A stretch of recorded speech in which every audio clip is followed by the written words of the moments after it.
अहोई आठें अष्टमी व्रत कथा। प्राचीन काल में झांसी के समीप दतिया नामक नगर में चंद्रभान नामक साहूकार रहता था। उसकी चंद्रिका बहुत सुंदर, सर्वगुण संपन्न, सती, साध्वी, शीलवंत, चरित्रवान तथा बुद्धिमान थी। उसके कई पुत्र व पुत्रियां थीं, परंतु वे सब बाल अवस्था में ही मृत्यु को प्राप्त हो गए। इस प्रकार संतान के मारे जाने पर उन्हें बहुत दुख हुआ था। वे पति पत्नी नित्य प्रतिदिन मन ही मन सोचा करते कि हमारे मर जाने के बाद इस अपार धन संपदा का अधिकारी कौन होगा। एक दिन उन दोनों ने निश्चय कर लिया कि इस समस्त धन संपत्ति को त्याग कर कहीं वन चलकर भजन करें। ऐसा विचार करके दोनों अपना सब घर द्वार ईश्वर भरोसे छोड़कर जंगल को चल दिए।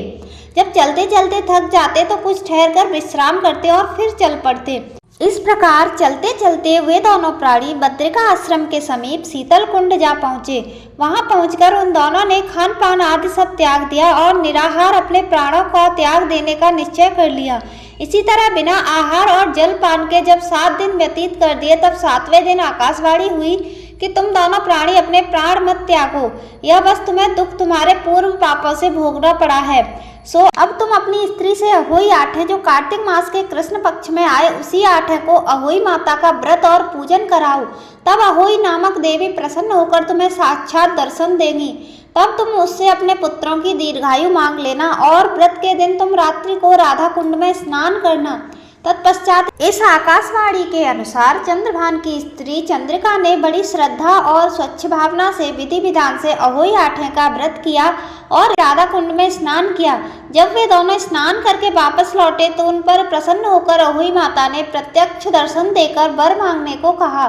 तब उस साहूकार दंपति ने हाथ जोड़कर कहा कि हे माता, हमारे बच्चे कम आयु में ही मृत्यु को प्राप्त हो जाते हैं, सो आप बच्चों की दीर्घायु होने का वरदान देने की कृपा कीजिए। अहोई माता ने उन दोनों की मनोवृत्ति को जानकर उन्हें मुंह मांगा वरदान दे दिया। यह कहकर अहोई माता वहीं अंतर्ध्यान हो गईं। इसके बाद साहूकार साहूकारनी लौटकर अपने घर आ गए और अहोई माता की कृपा से कुछ ही दिनों बाद पुत्रवान हो गए और गुणवान बुद्धिमान पुत्र पाकर आनंद विभोर हो गए। अहोई माता की कृपा से इस लोक में सुख भोगकर वैकुंठ को चले गए। हे अहोई माता, जैसा आपने साहूकार साहूकारनी को दिया, उसी तरह सबको पुत्र धन संपत्ति देना। अहोई माता की जय।